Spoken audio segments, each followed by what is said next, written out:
Chat, are we live? YouTube, are we working today? Is it working?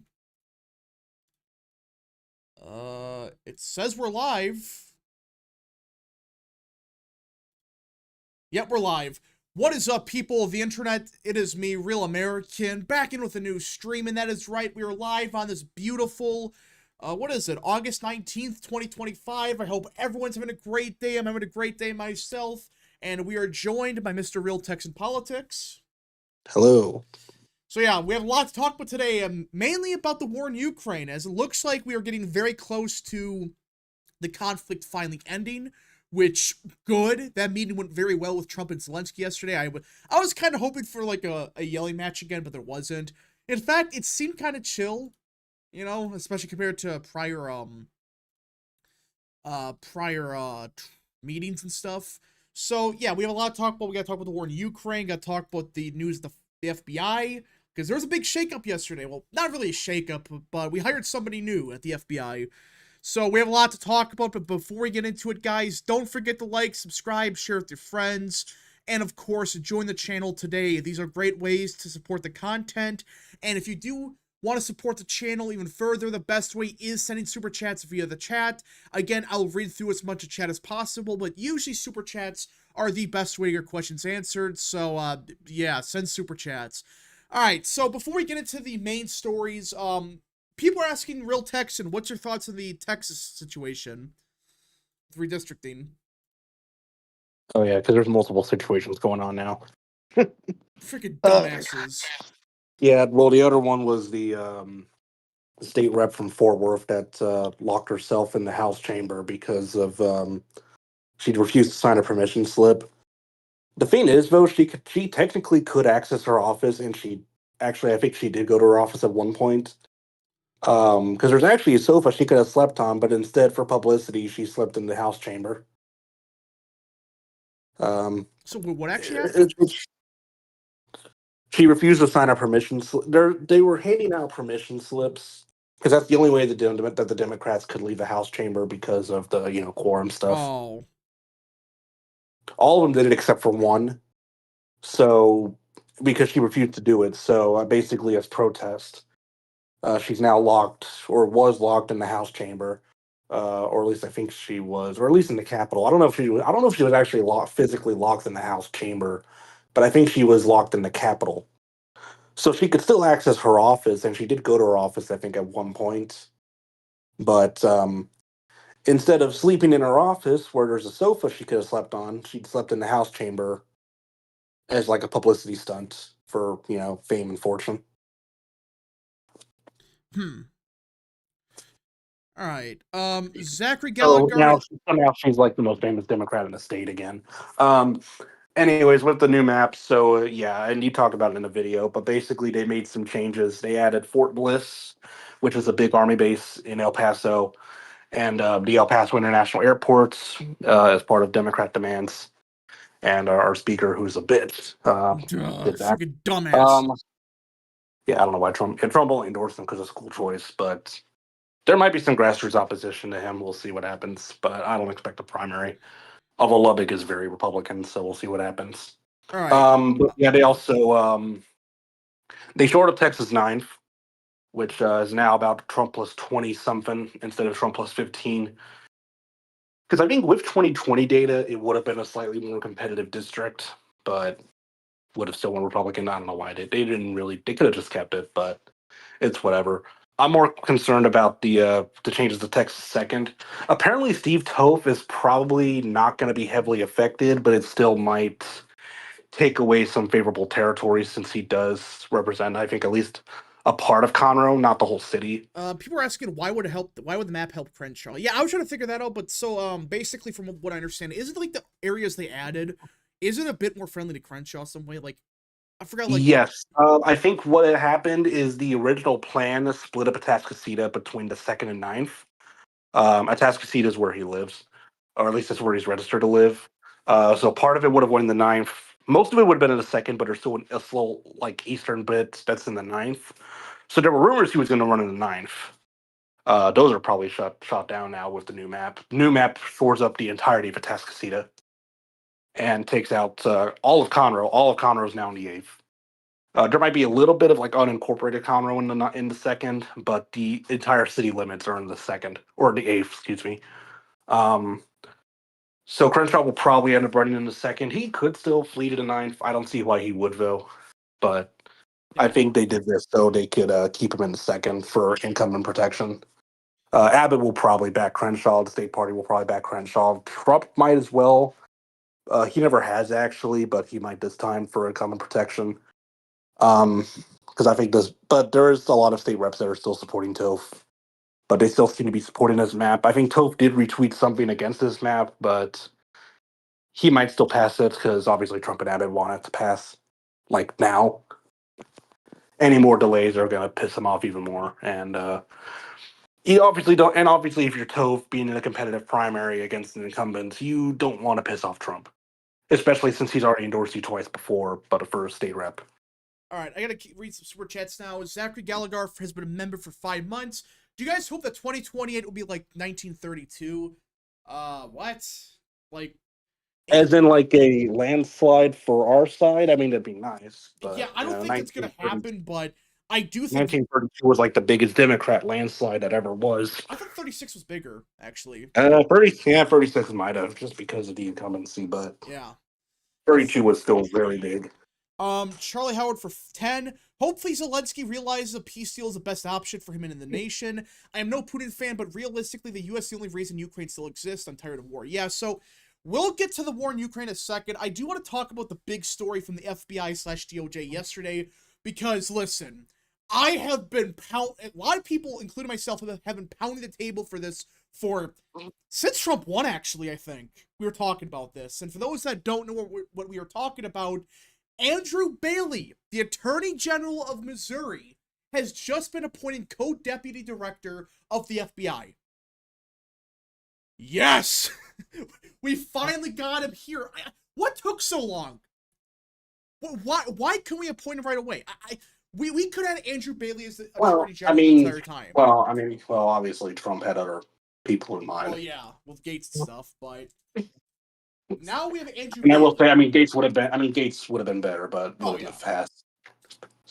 But yeah, so for those that don't know, Andrew Bailey was probably our second choice, our second favorite choice. Number one was Gates, but that was never going to happen. But now we have Andrew Bailey. And honestly, my second choice was probably Paxton, but that was also not going to go through so Senate. Bailey's kind of third, but like you got to intertwine the two really, because Bailey's fantastic. He's just behind Paxton, I would say. But now my concern though is who's going to replace him, because the governor's going to appoint the replacement. Yeah, that's not. Kehoe's not exact. Kehoe's like generic, so we may just get a generic Republican, because I think the other Republican that ran in that election is already in the admin as well. Will Scharf, I believe. All right, a couple super chats to catch up to. American Nerd for 10. Quote from the German Chancellor yesterday: "The Russian demand that Kiev give up the free parts of the Donbass corresponds to, put it bluntly, to a proposal for the U.S. to have to give up Florida." I know people are to say that's the argument, but like, guys, freaking that part, the Donbass is like 90% Russian in some areas. In fact, most of it's actually part of Russia, basically, anyways. So it's not the same thing as giving up like a state. I know, and people don't talk about there's been a civil war there for like 10 years now. So yeah. I can spin some yarn on that. Oh, hey, John. Welcome back. Hey. Hello. I've been having lots of fun recently. But in response to the super chat, I can explain Germany real quick. The person that was previously in charge, Scholz, didn't take as strong of a stance against Russia with Ukraine, like in terms of contributing. And it's really put Germany behind the 8 ball on having their fingers stuck in the Ukraine pie.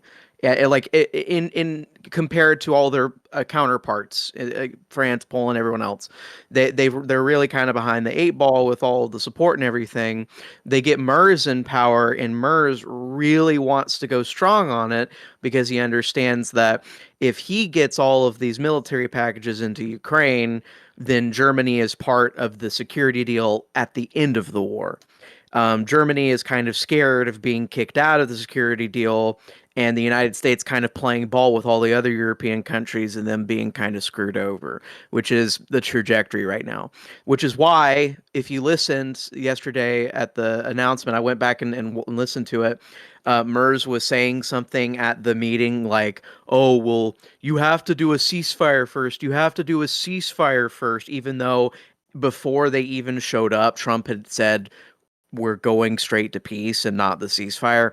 And the reason for that is because he understands a ceasefire would just lead to more war happening a few days after you got it. That's basically the whole thing. Mers wants the war to go on a little bit longer. Oh, they want to rake in a bit more money. They have to rake in a bit more money, you know. It's not good. They have to get involved. They want to be part of the security pacts. They don't want to be left out. Germany has FOMO. Does that make sense? Gosh. Germany has FOMO. Oh my gosh. American Nerd for 2. I thought 1972 was the biggest landslide. Probably in modern history, yeah, but there I think it wasn't Polk. It was like I think it was Madison actually, like literally one every state. So I guess Washington too, but yeah, there's been pretty big landslides. But modern history, yeah, it's probably 72 or 84. Why Weeba for 40? Real Texan should become a Texas geography teacher. Yeah, he should. I guess, yeah, sure, maybe. American Nerd for 2. Andrew Bailey should still be Attorney General. Yeah, we'll get to that in a second. Tristan for 5. John Rose, you dropping out of the Tennessee governor race since Blackburn is running? Yeah. Are you dropping out, John? Blackburn, that freaking whore. Yeah, no. She's been upsetting me so much. I had that race in the bag. I was going to be governor of Tennessee. You know, you got like 0 likes on your Twitter account, and you have like what a 20-something-year-old wife, even though you're in your fucking 60s or whatever. That's Twitter oppressing me and my queen on the airwaves. Gosh. Yeah, I had. Charlie Howard for 2. Screw what Germany wants. Peace now. I agree. American Nerd for 6. Yeah, never trust the Germans with peace. It never goes well. American Nerd for 6. Hot take, Germany shouldn't be involved in military affairs of Europe whatsoever for obvious reasons. I thought the world was clear on that. Yeah, maybe it's not a good idea to trust Germany on this, but okay, before we really get into the Ukraine stuff, I do want to talk about the FBI stuff. We talked a little about it, but yeah, Andrew Bailey is now the co-deputy director of the FBI, which I do wonder, are they going to force somebody out? Yeah, I mean, he's only going to be assistant, so I don't think there are. Why? Okay, if you're Andrew Bailey, you're the Attorney General of Missouri, okay? You have a lot of influence. Now, not as much as like being the Attorney General everywhere, but still, you get the point that why would you want to be the co-deputy director of the FBI alongside Bongino? I've heard some theories that they might force out Bongino. I don't think he will. He might resign, maybe, we'll see. But I do wonder if somebody at the top must have realized, okay, these people are incompetent, the FBI and the DOJ. We need somebody like Bailey to fix this mess up. Because Andrew Bailey's the only one I trust. Outside of maybe Paxton and Gates, does anyone trust any other pick at the DOJ right now? Anyone trust Bondi? Anybody? I don't. Yeah, exactly. No. Except Trump. Not to be like hyper optimistic or anything, but if we were to like look at it from a very optimistic lens, maybe Andrew Bailey is simply being brought in because he's capable of cleaning things up. That's my guess. Yeah. Because remember, the next couple of weeks, from everything we've heard, that we're gonna see a ramp up on the on news of the Russiagate stuff. The Epstein files, suddenly the Epstein files are coming out on Friday to the I forgot which committee it was, the one that Comer runs. Is it Oversight? Is it Oversight Committee in the House? They're apparently getting all the documents on Friday. So I'm starting to wonder if they just realized, okay, we need Andrew Bailey to clean this mess up. We caused this mess, so Bailey, have fun. You're not the Attorney General, but it's like the same position as Ed Martin, which, by the way, now he's going after Latina James and Adam Schiff, which is funny. But it's like some bullshit position that you could put him in, but really he has all the power. So we'll see. And Nari for 5. Jazz Ghetto Crockett wants liberals to uproot to Texas to save her seat, apparently. Is that real? Does she want people to move to her district? Yeah, she was calling for it. She says, I need all of the Democrats from across the country to move to Texas so I can get my seat. All right, which is already like D+50. What I I don't don't know. understand. And Ameri- no one wants to move to South Dallas, anyways. No one wants to. I guess some of the southern suburbs maybe, but even then, like, there's better places. Those aren't even the most desirable places, and I'm pretty sure all of them have pretty much stopped growing. Like, all the growth in Dallas County is to like the north, and even then, it's basically maxed out. Like, all the growth in the metroplex is in the northern, like, rural areas. All right, American Nerd for 2. What if they give Bongino a different post? What post would he get? I mean, he's not gonna get Secret Service because that guy got it already. The guy that's like was with Trump during the shooting. I don't know. Maybe just goes back to his show or something. I don't know. I find it weird that suddenly Andrew Bailey's in the fold and like why they put him at FBI? He's an attorney general. Maybe they're trying to plan something. I don't know. Maybe they force Bondi out. We'll see. But I hope so. And just put Bailey there. But we'll see. Zachary Gallagher for 5. Which president's more popular, Harry Truman or Trump? Truman was hated for a while, but at the same point, I don't know, probably Trump, because Truman was starting to not was not popular towards the end. But we'll see. I could look into it actually, because was he like at 20% towards the end of his term, Truman?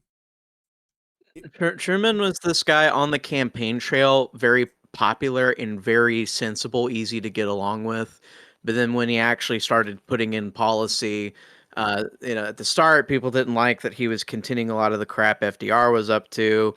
And then later on, there was obviously he got into some hot water with foreign policy. Yeah. It was just yeah, so I'm guessing it kind of plummeted. He was one of those. He's one of those candidates. People like him on the campaign trail. People didn't really like him when he actually was running the country. Yeah, that's actually that's a good way to put it. It actually reminds me of Obama, kind of. That's actually like. Oh yeah, I think it's a good comparison because remember, Obama was not, his policies were not popular. People forget about that. They weren't. But he got saved because A, he ran a good campaign both times. B, Republicans were just incompetent both times. And C, the recession. So no. American Nerd for 2, Bongino for ATF maybe, I don't know. Well, didn't they merge out the FBI or something? I thought they kind of got rid of the ATF indirectly. It's still there, but they have somebody in charge of it that is, well, I mean, it's basically being neutered. I guess that's the way to put it. That's what I thought. Okay. But yeah, overall the FBI stuff, also the DC news, I guess crime in DC is down by 10% already or whatever. Carjacking's down by 80%.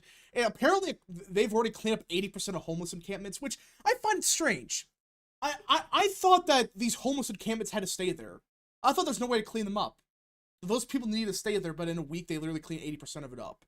What does that tell you, by the way? It's as if our cities were ran like shit on purpose. Wow, what a shocking turn of events. I mean, seriously, how can anyone explain that?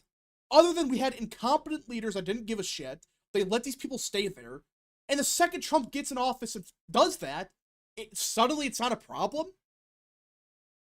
I don't know. It just, the DC stuff, what are you guys' thoughts on it? Because that's a quick segue, I guess, before we get into other stuff. You guys think it's going good? The Democrats are evil. The Republicans are cowards. Trump finally did something, and everybody's realizing when you actually like govern a city or govern a district, people actually like it. People like the government doing its basic functions, like defense and crime control and other things. Oh like people actually really like it when the social contract is obeyed by the government. Yeah, and it's like, I mean, I made a point about this yesterday, but guys, like, we could have dealt with this for years. We just let it happen because we had incompetent leadership, we had very corrupt leadership, because what they would do, instead of trying to, use the police to do their damn jobs, they would start these bullshit social programs that go to them somehow. They always get a cut of the pie somehow. It never goes helping people. And that's what happens. But now you just have suddenly you federalize the police department, and crime's down 10% in a week. Will that keep up? We'll see. But I'm hoping Trump does this in other cities. I know it's a little bit different because this is DC. But do this in New York, Chicago. just start physically cleaning this filth up. You have to. So, Zachary Gallagher for 5. Didn't Obama have 3.1 million deportations? I agree with his Obama immigration policies to a degree. Okay. We said this earlier, but for those that say that metric, that's very misleading. Those deportations were those that people just crossed the border and we threw them out. That's not a deportation. That's not a real one. That's what happened. It wasn't real deportations. They just threw them back across the border and they came back in anyways. So, yeah, it's turnaways. Frankie Jr. for 5. Obama will only be remembered for being the first black president and for birthing Trump's political career. Yeah. I mean, can anyone name a single thing he did that was positive in hindsight as president? A single thing Obama did. What about those drones that targeted civilians? You know, I was Wasn't that about good? That. What about the Yemen wedding or whatever? Didn't they bomb a U.S. civilian or something once? Like, Obama literally set up a program where they track people that are on a list, basically like a target list for drones and other crap. Oh yeah, that's safe. That's democracy. I mean, like, don't you love potentially being on a list where it's like, well, if you cause too much trouble, you get struck down by a drone? I remember, don't you like? Didn't they literally do that civilian in America or something? Like they literally like drone strike somebody. I thought something crazy like that. I mean, I'd need to look it up. It's been so long. I like the main scandal that I remember with Obama was Fast and Furious, but that was because the conservative slop people just wouldn't shut up about Fast and Furious. It was the gun sales over the border to the cartel members. Another scandal I remember with Obama was when that fucking Arab kid built the fucking clock, and like they thought it was a bomb, and he invited him to the White House. Does anybody else remember that? Oh, I remember that. Oh my gosh, that was hilarious. They said I remember that being the start of the whole. All these brown people coming in, all these people from Arabic and African countries, they're going to be scientists and rocket engineers and all this shit. And it's like, where is he now? Oh, by the way, turns out that kid, like less than a year after that happened, his whole family moved back to Qatar. Bruh. So no, they didn't even stick around. Obama administrated. They invited a fucking Qatari citizen to the White House to try and gaslight the United States about how the socioeconomically impoverished youth, poor kids or Biden quote something or other. All right. Fucking yeah, they gaslit us with that. That was fun. Puerto Rico for 5. Elizabeth Holmes / Patrick Bateman 2028. Oh God. Skywalker for 5. If Trump gets a peace deal coupled with a GOP advantage and funds Democrats' low approval, how will this affect the midterms? We'll look at the peace deal in this quick second, but if he gets a peace deal through, especially the war in Israel, that's another one. I don't know what Democrats have at this point to run on. Because that was kind of their last-ditch effort. I mean, they could just say, well, the war in Ukraine hasn't ended yet. But if he ends the war in Ukraine and potentially Israel, they can't even run the Epstein stuff now because their own judges are blocking the court stuff. So, yeah, notice how they stopped talking about that suddenly? I wonder why. And even then, it might get released this Friday. We'll see, but... American Nerd for 2. What about the IRS targeting scandal under Obama? Oh, yeah! When they, like, targeted, like, Republican groups and stuff. With bullshit, like, tax stuff. But they also, at the same time, let Bill Gates and Microsoft completely eviscerate how the IRS actually goes about collecting its own funding and defunding it from like they defunded it from the IRS went from like having like 90 to 100 billion dollars a year for funding straight down to like something like 12 billion dollars because of a fucking lawsuit with Microsoft. Bruh. That's Microsoft. But yeah, then that continued under Biden. Remember, they targeted like Catholic groups. So, you know, the supposedly Catholic president going after Catholics. But, hey, never trust an Irishman. Oh gosh. Yeah. Obama's largely irrelevant today. Yeah, does anyone even think about Obama like on a regular basis? Anyone even know Not even Democrats really. Like the only time Democrats think about Obama is when they're like really desperate and they're like, man, I wish we had a strong leader again. and like even Obama's not the Obama that Or even existed or it's back when in they bring up 2008. the tan suit as like his only scandal. Oh my gosh! Every time I hear about the tan suit, I just want to like leave. A tan suit. It's only scandal is a tan suit. Yeah, if you ignore the IRS. Okay. I mean, I'm too young to remember this. If Fox News was really obsessing over a tan suit, that's their problem. Well, yeah, that's Fox. That was Fox News, especially back then. You think they're bad Oh, yeah. now? 10 years ago, they were 10 times worse. So, Frankie Jr. for 5. Biden won't even be remembered aside from trivia questions like who served as president between Trump's 2 terms. Poor Joe. Yeah, I some days I forget that Biden was even president. Which Biden will be remembered as the president who left the border wide open. That's what he'll be remembered as. That's actually a fair point.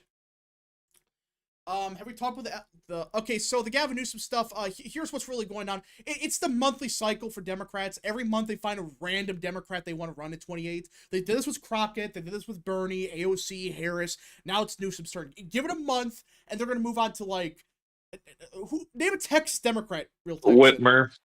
Probably Beto, maybe, or... It's going to be Beto soon, because it's not going to be, her political career is dead, because Trump's saying nice things about her, so...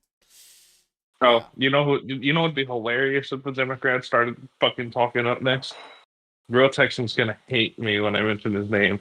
Gene Wu. Oh no. Oh Lord. Okay, he was born in China, though. I think he was born in China. He'd be ineligible to be run for president. But he could run. He may run for Congress or something. Meatloaf died because he didn't get vaccinated. Okay. Wait, say that again? Oh, there was this big fucking... After Meatloaf died... because after Meatloaf died, Texas Democratic House member Gene Wu, he said Meatloaf died because he didn't get vaccinated for COVID, and he got a shit ton of backlash. In Ari for 2, Obama was a fad stuck in 2008. Yeah, it really was. It was just if that was any other election, he would have never won. He won on a fluke. That's my take. Like, if it wasn't for the recession, if it wasn't for Clinton shitting the bed, he would have never won that nomination. I don't think so. He won on a fluke. It was complete bullshit how that happened, but yeah. Excuse me. American Nerd for 2. Weren't the Snowden leaks under Obama? Yes, that was 2012 or 2011.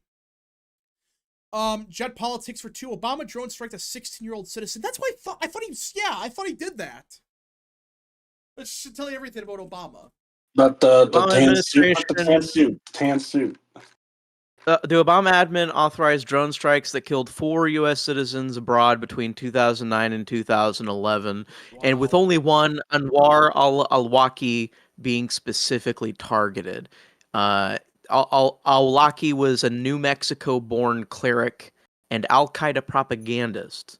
So he was killing someone that was like pro-Al-Qaeda, but that guy did have American citizenship because he was a anchor baby, presumably. Who knows?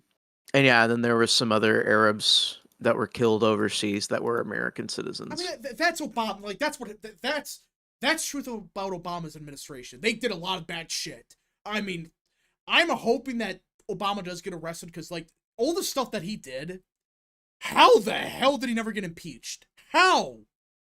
At least because he's a Democrat, I guess. But that's how getting removed from office. Obama never got impeached because not only was he a Democrat, but because he was brown, and we needed to have our fucking multi-ethnic messiah in the White House. All right, Chance Razik for 5. Obama only won big because he ran against 2 of the worst candidates ever. If Republicans picked somebody competent in 2012, they might have won. I still think Huckabee would have won. That's my take, but in 2012, but he couldn't run because did he have back issues or something? Mike Huckabee absolutely would have won in 2012 if he had run, but he didn't for whatever fucking reason. So we got the liberal Borman who actually could have probably won if he didn't fucking quit campaigning within the last 5 weeks before election day. Yeah, like, people forget about this, but, like, the first term of Obama wasn't that bad, at least for the social and cultural issues. It was term 2, because at that point, he didn't give a shit. He knew, I don't care. It's been Clinton in 2016, and I don't give a shit, so that's what he did. He became a very far left on social issues, and that's how we got in the mess we got into.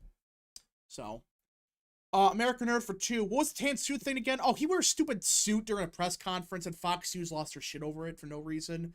And they never talked with, like, the drone strikes. So. That's why liberals claimed that the only scandal was a suit. Yeah. Santerm could have won. I don't know Santerm. He would have got closer, but I don't know. Yeah, well, he'll probably display that soon as presidential library as, again, the only scandal or something. Well, I mean, what is a scandal is how ugly that building's gonna look. You guys see those images of what the of what his like his library looks like? Oh yeah, it looks like a fucking Star Wars planet No, or it looks something. like the freaking Tower of Isengard, or whatever it's called. Like, what the hell? That too. It's stupid.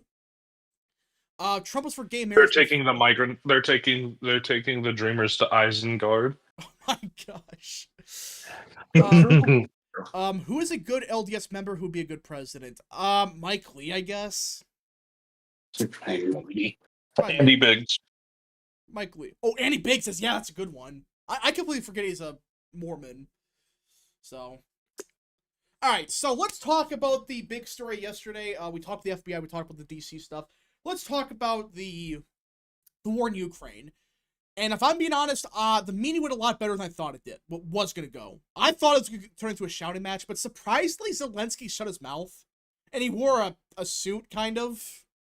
I mean, not a real one. He refuses to wear actual suits because he wants to look like the working class, Churchill hero or something. But America in order for two. What if Ron Paul won the GOP nomination? It would have been very close. I made a video on this, I think, but 2008, I think he still would have lost. I'm talking about he's talking about 2012. I don't think. I think Ron Paul would have lost 2008 and 2012, but he would have made 2012 much closer than it could have been. Because he was kind of under Romney. He was the anti-war candidate, and there's a lot of anti-war backlash. So yeah, even in 2012, because I think it was Syria we went into. All right. Yeah. But okay, so let's talk about the meeting yesterday. They all but confirmed that there will be a meeting between Zelensky and Putin, I think this week, I think they said, right? Something. They're trying to get it Friday. They're also trying to find a neutral country. It's not going to be a NATO country. It's not going to be the Vatican. It's going to be some kind of third world country they'll probably meet up in that's entirely neutral in this. If I had to guess, it'll be somewhere like Vietnam or Mongolia. Maybe. It would be funny if it's in Alaska again, but that's not going to happen. But I do think if they get a peace deal signed, they would do it in like DC or something. That's my take. If they get a peace deal, they would sign in DC. But yeah, so we do got some news about like what we're expecting. So it sounds like it's all but a guarantee that Ukraine's going to security guarantee. That's like 100% at this point. Now, it's not NATO membership, thank God. That was a concern I had. Like, no, don't make them part of NATO. Make them part of the EU and give them some protections. Like, make it explicit where it's a defensive pact. Where it's like, no, if Russia directly attacks, we'll get involved. But there were concerns about, would there be American troops on the ground? Because Trump did say something that they're going to talk about it, and people were panicking about, oh, Trump is going to put American boots on the ground. The same people, by the way, that said, oh, Trump's going to start World War III with Iran. Well, taking us what Trump said this morning, there will not be any American groups and American boots on the ground. It's limited to air support, yeah. Yeah, which is just common sense. So I'm assuming this means that Germany, Poland, France, I'm assuming they're going to deal with the actual guarantees, right? Surely. Probably. I don't know. So do you guys think this is a good idea to give them this kind of guarantee? It's the only real way that the conflict ends from the Ukrainian side. Ukraine doesn't want to be left in a vulnerable position after all of this, which is what would happen if they didn't have a security guarantee. But Russia is not going to allow them to have NATO membership, for obvious reasons. So they need a different type of guarantee where Russia is deeply not incentivized to go back into their country. You keep hearing this line, if you go on Fox News, you'll click it on, and they say over and over again, we don't get it, the Donbass, it's the perfect launch point for an assault on Kiev. God. But, they have concerns like that, and they also have more legitimate concerns from other pockets that they could invade from. And so the idea is, like in northeast Ukraine, trying to set up some sort of demilitarized zone where it's like, oh, you crossed this line, B2s are heading your way, buddy, like that kind of deal. But that's currently what's going on. Ukraine wasn't going to agree to a deal without security guarantees. They're still acting like they're going to give grief when it comes to the land acquisition thing, territory thing. But I'm hoping that Russia's willingness, its seeming willingness to pull out of the bottom half of southeast Ukraine, is going to allow this to go through. So they're saying, at least theoretically, they're going to pull out of Zaporizhzhia and Kherson, in the maps we're looking at. Honestly, Crimea and the Donbass, only losing that is a really fucking good deal for Ukraine, as well as independent security guarantees. Yeah. I would not like that is just actually really good for Ukraine as a whole. And I think if Zelensky were to try and push for more, he probably would be the agitator in diplomacy at that point. Yeah, because I mean, at this point, like Crimea, you're never getting that back. I know, like it's elections. Oh, you're absolutely you're never getting Crimea back. You're not getting the Crimean or the Donbass republics back. Yeah, people forget about this. Crimea had a referendum, and like I know it's referendums in Eastern Europe. I get that, but it was like 99% yes, and it's like 80% Russian.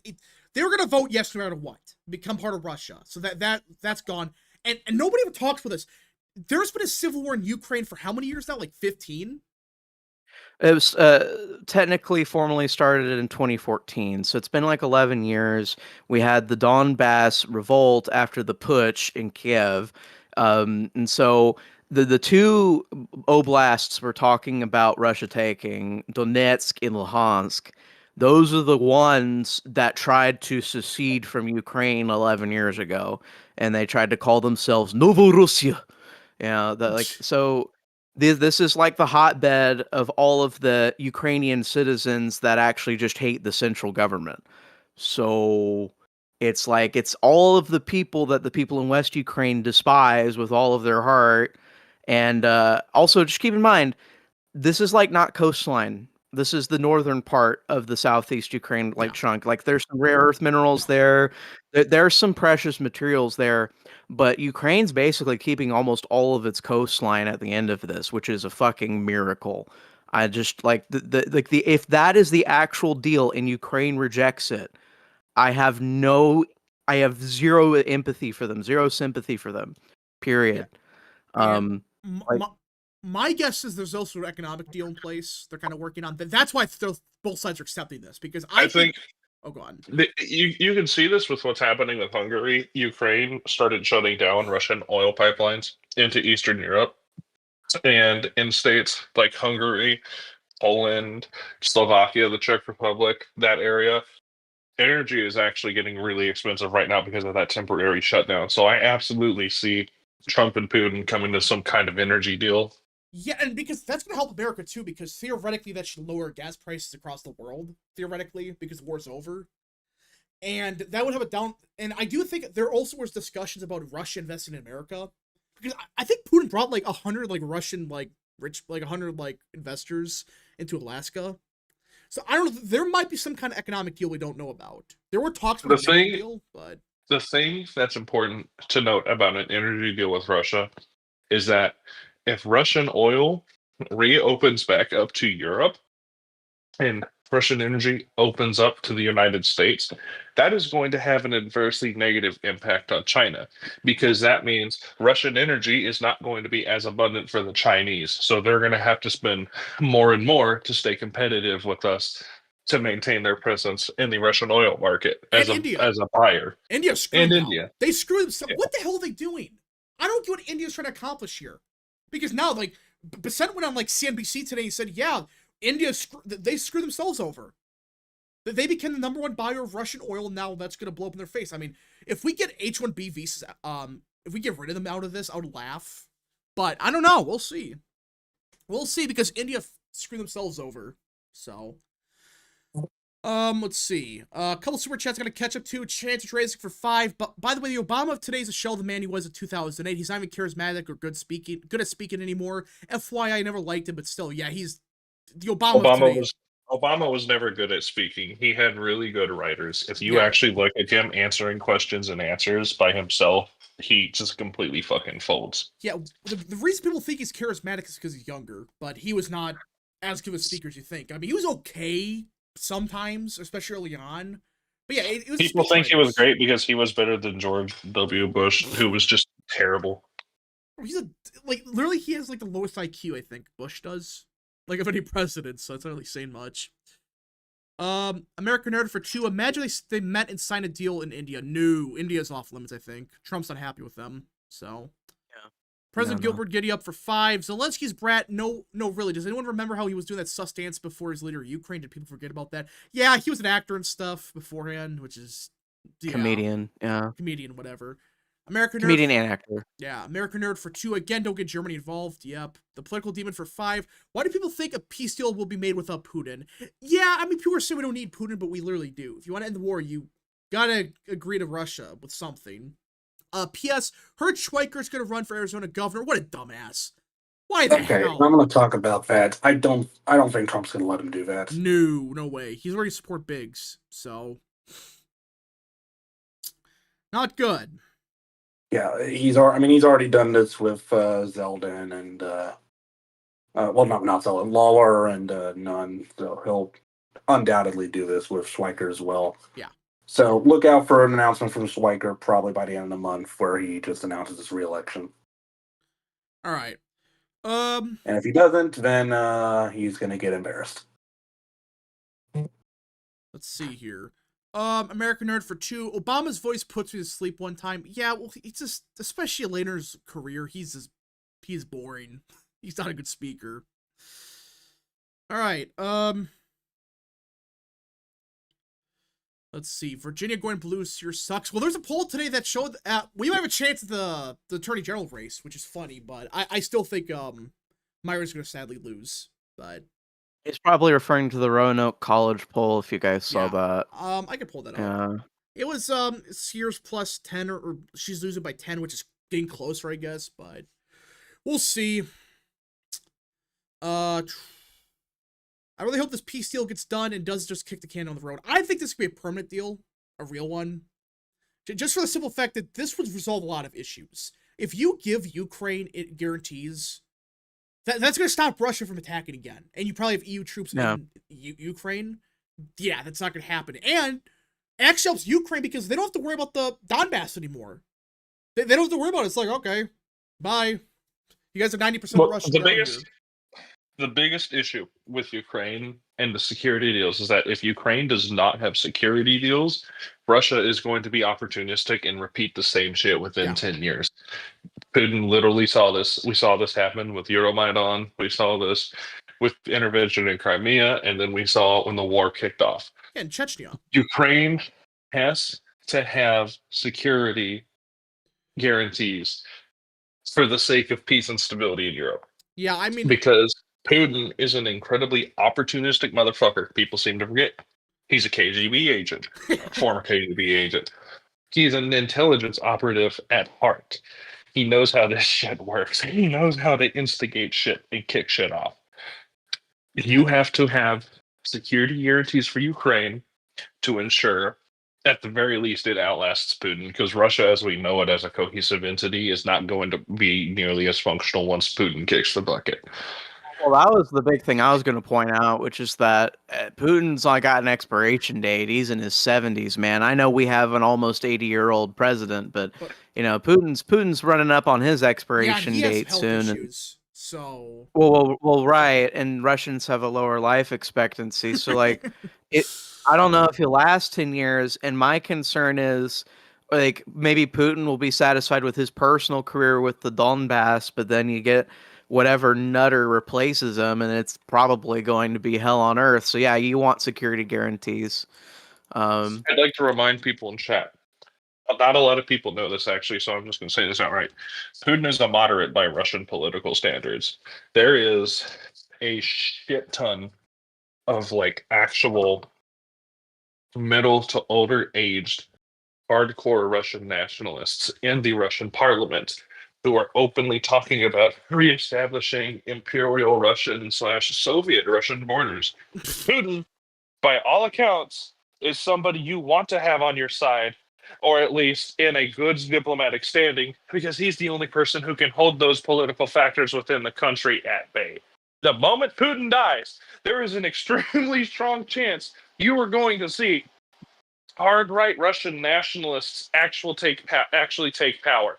And these are the kinds of guys who are willing to throw half the country's population away for a single fucking inch of land. So yes, Ukraine absolutely does need security guarantees because it's the only way that we're going to be able to avoid World War III Russia edition, but unironically, not a localized 100% true. And like 100% true. you do these are the motherfuckers. These are the guys in the parliament who openly talk about invading the Central Asia. They're talking about intervening economically against China. These are the people who want to push up to Poland and push down into Afghanistan. They want old Soviet and Imperial Russian borders because they think it's the only way that they're going to be able to restore Russian glory and make Russia a superpower again. They're obviously really fucking wrong, but if they're allowed to have their way and they're allowed to go start shit in the fucking Caucasus, it was Kazakhstan, go back in to fucking Ukraine, start war in the Baltics, that shit's absolutely going to kick off a world war. I don't think people realize just how good at keeping the peace Putin is. And he has to be a bit of a hawk on this shit because those are the same people who hold a lot of oligarchic power and money and influence. So really, he's appeasing the hard right nationalists. And if he can get away with this moderate victory, they're satisfied. The West is satisfied. America is satisfied. He can focus on internal affairs. And we want Russia to focus on internal affairs, or at least work with us against China. That's the end of my little spiel. I mean, that's like a good way to put it. Again, Putin's not perfect, but like, guys, look at who's actually in the parliament, like Tyrone's saying. These people literally are saying, yeah, we gotta nuke Ukraine. We gotta like invade Poland and stuff. That's what they want. They're saying. So it's like, yeah, I would rather have Putin and get the deal done now, and then work on getting Russia stable and like actually closer to the West. And then when he kicks the can in like 10 years. You have a lot of really stupid like Western resist libs who mourn the death of Alexei Navalny and that entire block of people. But those are the same block of people who espouse hardcore pan-Slavism and would absolutely advocate for Russia pushing as far as the Czech Republic and Poland for territorial borders and enforcing some kind of pan-Slavic identity. All right, or at the very least, like some kind of Russia hegemonic Eastern and Central European entity. All right, American Nerd for 2. Who's the better speaker, Reagan or Trump? I mean, I think for like entertainment, I think it's Trump, but for everything else, I think it's Reagan. Because when you listen to Trump on some specific stuff, he's not as good as Reagan on, but yeah. American Nerd. Trump is good at like spontaneously changing the situation, but the thing is he repeats himself a lot. And there's a purpose behind it. I understand the purpose behind him repeating himself a bunch, but it's so much more pleasant to listen to Reagan, even though I prefer Trump's policies 1,000% more. It's just like Reagan's a lot easier to listen to. All right, American Nerd for 2. Reagan does speak a lot more elegantly. Yeah, but like Trump's a professional shitposter, so. Right. Yeah, that's what I love about him. He is a professional shitposter, even when he's talking. And now you got like Gavin Newsom trying to replicate that with AI, and you can tell it's AI because he used a bunch of those dashes. Oh, yeah. So, American Nerd for 2. When Putin dies, will there be a second Russian civil war? Well, that's our concern. I mean, there will be a power vacuum, and that's why you want Russia to be stable. You know, you want Putin to stabilize Russia so when he dies, you don't have to worry about this. Russian identity is confused, and I keep telling people that over and over again. Russians don't know what they're supposed to be. They're like wearing crosses and they're behaving culturally Christian, but they're not going back to church. They're putting Soviet flags on their tanks and stuff, but they don't even know they don't even understand what kind of political system they want. It's just like this confused identity. They want to be the best version of Russia, but they can't decide if that's Soviet Russia or if that's Imperial Russia. Oh, they're all confused. John, I have to interrupt you. Sorry, people are saying audio's cutting out. Oh, Oh yeah. Also, we do have breaking news, by the way. I should mention. Okay.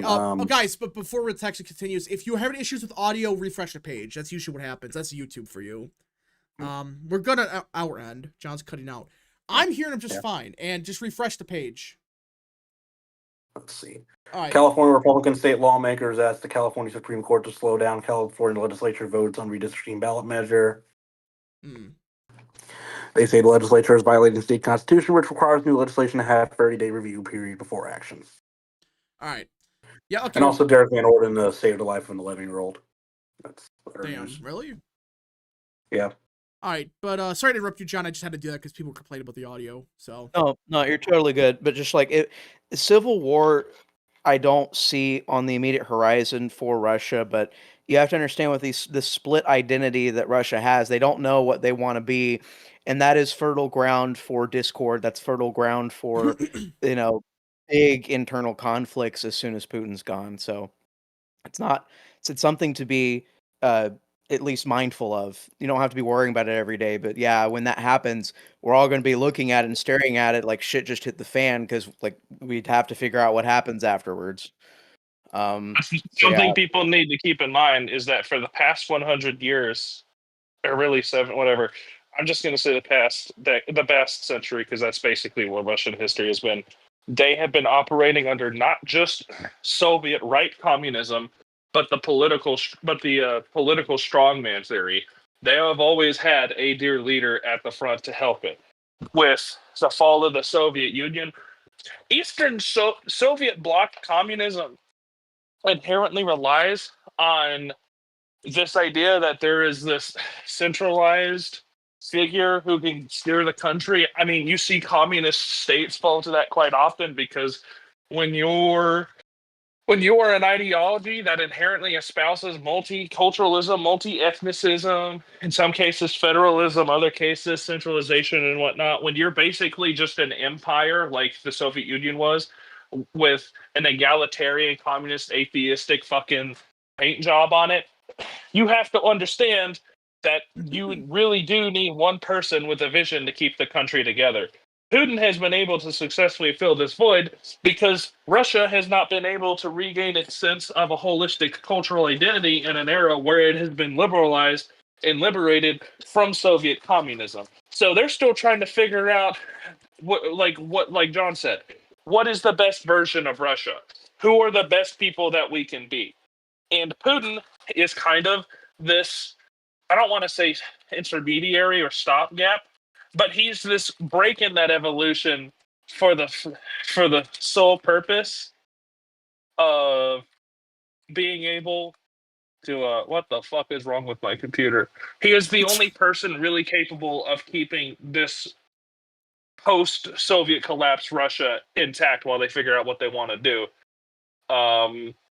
And I just don't see Russia really coming to this conclusion anytime soon. They might be able to make much more progress on this after the Donbass war ends, and Putin can say, cool, we've actually done something, and Russians have a reason to feel fucking nationalistic again because they just won this big war against the evil West or whatever.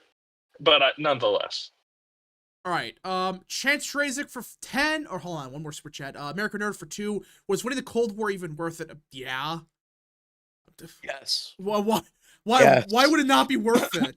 It's just what happened was we fucked up the aftermath of it with Russia. We fucked that up. So yeah, if we would have never went in there and tried to like steal their money and resources, we wouldn't be in this situation. But well, we did. Chance Razik for 10. I like Reagan, but his 11th commandment talk was awful. It let crappy Republicans off the hook for bad votes, bad policy, etc. for 30 years. Major L. Trump smart telling bad Republicans to shape up or get lost. Well, yeah, I mean, the idea isn't bad where it's like, okay, if it's a Republican like Susan Collins, fine. And I'm fine with Collins in most issues, but yeah, when you get some of these Republicans like, who's a Republican in the deep red area? That sucks. Somebody name one. What about that woman in South Florida, the one advocating for the amnesty, amnesty, yeah, the Dignity Act. Yeah, that's him. Salazar. Salazar, and then there's, I guess, is Crenshaw in deep red? I don't know what the margins are. Yeah, Crenshaw's deep red. Yeah, pretty deep red. Murkowski, McConnell, like, these Republicans gotta go. I hate, like, vote for no matter who if it's good. If it's halfway decent. But if it's somebody that's literally McConnell, no. No. Just no. Alright, James Langford, oh, remember the amnesty stuff? Remember that? Oh, we have to... I mean, that whole bill, like, blew up in his face, but, like, people seemingly forget. Republicans in 2023, I think it was, they were proposing an idea that would allow 10,000 illegals to go through the southern border each day. And then after that, they could do something. That was his proposal. 10,000 illegals a day, by the way, is 300,000 illegals in a single month. That comes out to 4 million illegals a year. Yeah. That's what he was trying to push for. And they said we had to do it to close the border. Trump did not do anything except enforce the laws. Look what happened to the southern border. What is it down to now? Like 10,000 a month, maybe? Closer to 6,000 to 5,000 a month. I've actually been reviewing these numbers because I don't think I've said this on stream yet. Forgive me if I had, but my Texas Army National Guard unit is one of many units currently being activated to help ICE out with detainments. And yeah, I did mention this on stream. I've been reading up on it.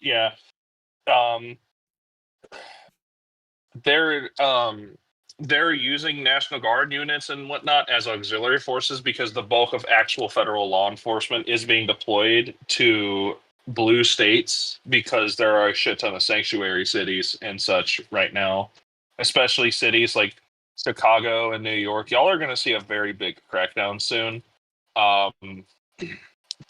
But the reason that they're shifting all the law enforcement to major cities and not... Oh, cool. My graphics card's shitting the bed. The reason that they're shifting all law enforcement from the border to major cities is because at this point, the majority of illegal immigrants live in the cities, especially these big blue cities where they know that they can get away with it. The border is not quite secure yet, but crossings are down significantly because we're actually taking a stand on this shit. So, yeah. It's like 5,000 to 6,000 a month now. The hard work now is going to be going into these cities with Democratic mayors who are saying, "Yeah, come get us." And now they don't know how to deal with it because the Trump administration is trying to get close to 80,000 new ICE and Border Patrol agents to deal with all these fucking people in these big cities, and they're using National Guards in red states to help out as an auxiliary force because they have to focus on these big blue states with these giant fucking cities that are sanctuary cities, like Chicago, Los Angeles, New York, Atlanta is one of them. Yeah, I mean that is huge that we're upping this up. We're gonna 100,000 ICE agents by the end of the year, I think they said, right? Was it 180,000, I should say. 80,000 ICE agents. Yeah, that's gonna be a bit, like, guys, that's way more than anyone thought. And that alone is gonna solve a lot of issues, because that's been half the problem. We just don't have enough manpower, but now we're gonna have 80,000. How many people are deport a month if we get that? Like, not including self-deportations, not included. Not including self-deportations, honestly, it's hard to say. Yeah. I know that we were seeing with an underfunded ICE, 2,000 deportations a day after a few months of it really ramped up. Ideally, we should try to hit close to... We really should be hitting 10,000 deportations a day, something close to that. That's really what we need, because 10,000 deportations a day is really the only way we're going to be able to forcibly deport over 1 million people a year, not including voluntary deportations, by the way. Yeah, so that's a good way to put it. So 10,000 a day, that's what we want to reach.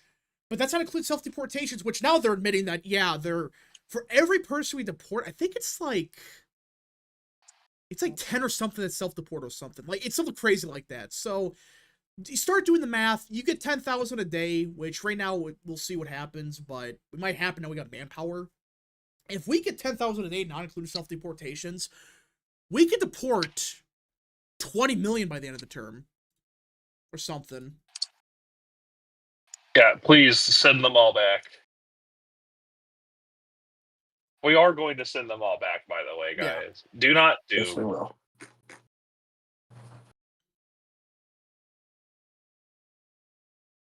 Yeah, don't doom. Don't do. Don't doom. You're not gonna do. Black pilling is for losers. All right, American Nerd for 2. What should the U.S. have done when the USSR fell? Anything but what we did. What we should have done is offered an actual. There was an actual pathway for us to be able to coexist with Russia, but installing Yeltsin under the Clinton administration for short-term looting of Russian oil and gas, which is part of the reason why the Clinton economy was so well. It's because we just completely fucked the Russian economy out their asshole. And then Putin came in charge because Russians got pissed off at Yeltsin for being a fucking puppet.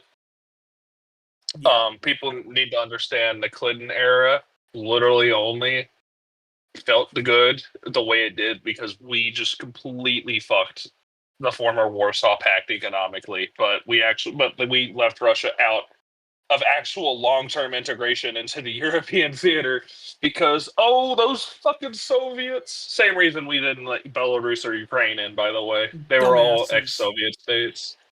We should have been much friendlier with Russia. I'm not saying we should have just let Russia in with open arms. They were always going to be a near peer constant, but we could have at least been on much more amiable terms with them. All right. So the answer is it doesn't even have to do with economics. Look, John Major from the United Kingdom and Bill Clinton from the United States, all they had to do was make good on their verbal promises to the new Russian Federation that they would help redraw the border lines between Ukraine and Russia and in the Caucasus and everywhere else, and just so that they have everybody's fair. North Ossetia would probably have already been inside of Russia. You'd have little chunks of Ukraine that we're currently fighting over would have been in Russia. None of this bullcrap would even be part of contention. I'm sure NATO would have still expanded, and I'm sure we still would have had problems with it. But the whole thing is that Ukraine probably either could have stayed a fully neutral country, or when it became a pro-Western country, would have been less threatening to Russia. Because of that territory. We promised them to fix the borders, and then we didn't fucking fix the borders. Now they're trying to fix the borders without us. That's what happened. That is what happened in eastern Ukraine. So I'm glad it's finally going to be over soon, but that was all we had to do. It's not complicated. But with the economics thing, we still could have economically ruined them. But as long as we had given them the territory they needed to produce more economically, if they had the crap in the Donbass right now, they wouldn't have to do any of this crap. Or they wouldn't have to, but maybe they still would anyways. I don't know. I'm not an alternate history guy, but you get what I mean. That's all we had to do. Just redraw the lines, make sure the ethnic Russians are mostly inside of Russia, and then just end it there. But we didn't. Yeah, it's not good. Not good how this happened, but hey, we're finally getting somewhere. And speaking of that, the YouGov just released a poll. Approval Trump's meeting with Putin. Take a guess what it says. Negative something, probably. +5. I don't know, right? From YouGov. Hello? Okay, cool. My microphone. Okay, Hello? How's hello. that sound? All right, good. So, yeah, according to YouGov, which everyone knows YouGov is a very shitty pollster, and this is The Economist. This is like the worst version of it. There's Yahoo News, CBS, and The Economist. The Economist by far is the worst. It's always awful. It's shitty. They have Trump at 46% approval at the meeting with Putin, 41% disapprove. So a plurality of Americans approve of the meeting. And I guarantee you that the undecided ones, the unsures, they would say, yeah, he did a good job. That's YouGov saying that. So it's probably closer to +20 or whatever. Skywalker for 5. What happened with the 2 other reconciliation bills we were promised by Johnson? From what I've heard, they're doing that next month, right? I could be wrong, but I believe it's next month they're doing the reconciliation bills. And I think it's focused on, the Doge cuts, I believe. So, we'll see. American Nerd for 5. If Bush 41 got a second term, how would he have handled Russia? Would it be the same as Clinton or completely different? That's actually a good question. HW? Yeah, that's I mean, I don't think he would have looted Russia. I mean, Bill Clinton was a yeah. Anyways, H.W. Bush spent most of his presidency on vacation, and I have no reason to believe he would have changed that.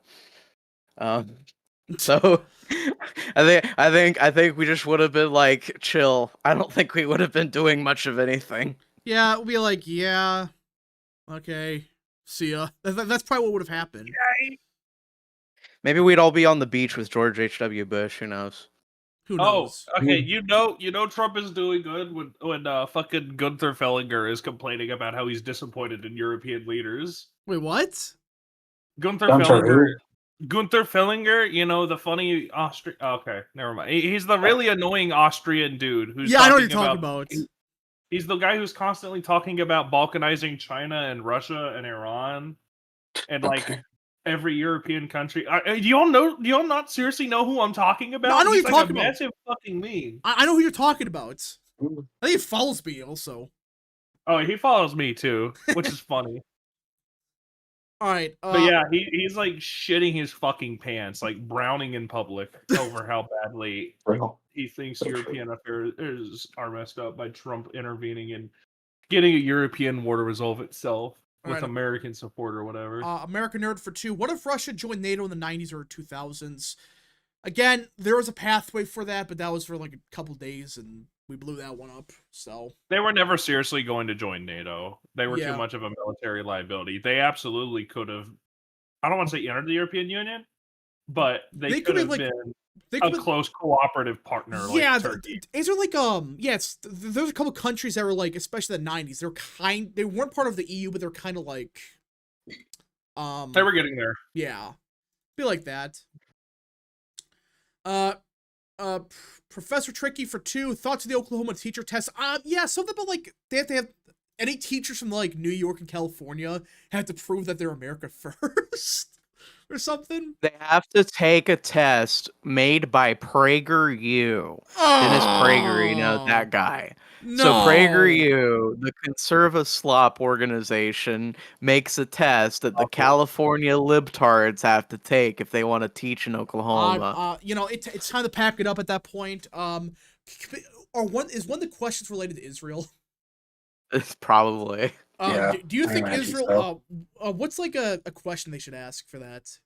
Is Hamas a terrorist organization or something? I don't know. Yeah, actually, I could see them saying that exactly. No, be like, oh, do you think what's a belief again that a lot of evangelicals hold about Israel? What's it called again? Yeah, that they're God's chosen people, that it's like the promised land. Yeah. Those who bless Israel be blessed. Yeah, it'd be like that. It's like if you say no to any of those, automatically you're not America first. Yeah, it's like question, do you believe those that bless Israel will in turn be blessed? That's like the question. Which again, guys, every time I hear that, read the context about it, and it's clearly referring to something different. It's not the current nation of Israel. Every time I hear that, I want to cringe, but the other thing about Dennis Prager is like he's one of those he's friends with Straussians, so he has like a hyper reconstructionist view. Basically, it's like one of the questions on the test will be, do you think we should have reconstructed the South harder? Do you think we should have been there for 20 years, 30 years? My gosh, Reconstruction was a disaster already. Can you imagine it went on for another 20 years?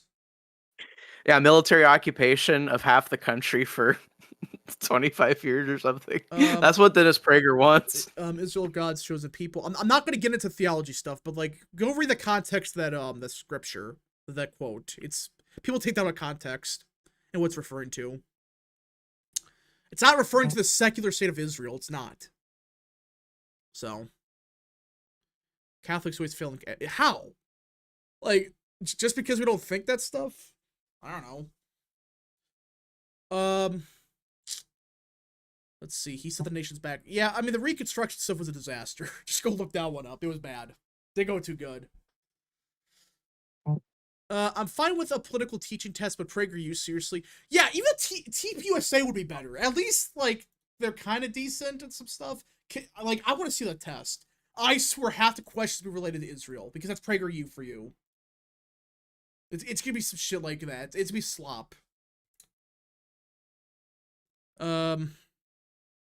Alright, so I think that's it. Did we miss anything?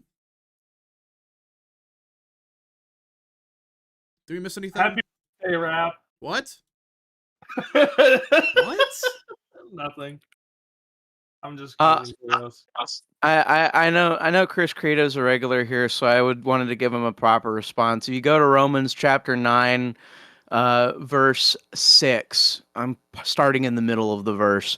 For they are not all Israel who are of Israel, nor are they all children, because they are the seed of Abraham, but, quote, in Isaac your seed shall be called. That is, those who are the children of the flesh, but these are not the children of God. The children of the promise are counted as the seed. And so what's the promise? Salvation. What is salvation granted to in Christianity? It's granted to Christians, people who believe Jesus Christ died on their behalf for the atonement of all of humankind. Those are the people who are Israel, which means that if you go ahead and you read the logic of Romans chapters 9 going through chapter 11, Paul identifies Israel as the church of Christ. So yes, everybody who's a Christian is Israel in the new covenant. And I the logic is extracted from what I just read in Romans chapter 9 verse 6. Did you hear that? Yeah. I don't know. Sounds like sounds Jewish to me. I don't know, but yeah, guys, just go read the full context stuff. You like, I've always found it strange. Like, wait, why are we worshiping Israel? Why? And now it's just gotten even crazier. You just do your own research. Actually, read scripture and read what the church fathers said. You know, people don't talk about that either. So I'll read verse 8 one more time. Okay. Those who are the children of the flesh, in other words, ethnic Israelis, these are not the children of God, but the children of the promise are counted as the seed, referencing earlier scripture in the Old Testament. That is St. Paul's understanding of the promise to Israel by God. Oh no, St. Paul's wrong. You know, he's actually he doesn't know what he's talking about. St. Paul was a Pharisee. We can't trust him. I actually saw someone argue that. Yeah, I saw that. It's like, okay, Paul literally wrote like half the New Testament. So, yeah. I guess we just can't trust the Bible. Actually, you know what? I say that jokingly, but I know that there are a lot of Baptists who unironically believe that. Wait, what? Yeah, there are a non-sizable amount of Baptists who believe that the Bible is not infallible because it was an early church that had organized. I thought the whole point of the whole point of the Baptist, like scripture decides everything. What? So what? Baptists nominally don't believe that baptism actually saves you and that it's just a symbolic act, by the way. Oh my gosh. I mean, I'm nothing against Baptists. All I'm saying is there is a reason that John and I left the Southern Baptist. My gosh, now I understand. I gotta look more into this. I knew it was bad, but seriously. Well, it's okay. It's like a ring. They think that the thing you're doing while you're being baptized is the actual, like the thing happening in your heart is the actual point. And you know they're partially correct when they say it's the orientation of the heart that matters. That is true, no matter like whether you're Catholic, Orthodox, or whatever. But the thing is that we believe in holy mysteries, and we believe that God works to save people through matter, through creation, through all of these things. And baptismal regeneration is the act of God saving people through the water of baptism, the water he submerged himself into. So yeah, Baptists, they see it more like a wedding ring, like a vow. You know, it's not an actual mystery. It's not supernatural. It's just something you do to tell God, hey, my heart's for you. That's the way Baptists see it. All right, chat that's for the peace deal. I can't really make it. I can't really predict what to do for the midterms, but I think it helps Republicans a bit. So we'll wait and see. We'll wait and see how people respond to the peace deal. So, all right, this is why Redeemed Zoomer used to dog on Baptist. Yeah, I mean, I gotta look more into that. I didn't realize that shitty. I knew there were some issues, but my gosh. This might become an agnostic. No, don't become agnostic. Just because of some shitty denominations, don't do that. Just chill. That's all I have to say to that. There's like 2 billion Christians on planet Earth, and you found a subsect of them that have wrong ideas. I guess I can't believe in God anymore. Like it's It's not rational. It's like if you grew up a Jehovah's Witness, don't become agnostic. Well, that'd be a little bit different because that's a cult, but still, it's like, understand, like, not every denomination's like that. That's like 1% or whatever. So, yeah. Why people think the rapture's not even biblical. It's bullshit. But okay, enough of the theology stuff. I think that's it, chat. I think we didn't miss anything. I don't think so. All right, if you guys did enjoy today's stream, smash the like button down below, subscribe, share with your friends, and of course, join the channel today. So, we'll be back tomorrow more than likely. We will talk about the might not be tomorrow, for sure Thursday. Yeah, we'll see you guys next stream, video, or wherever you see us at. Godspeed.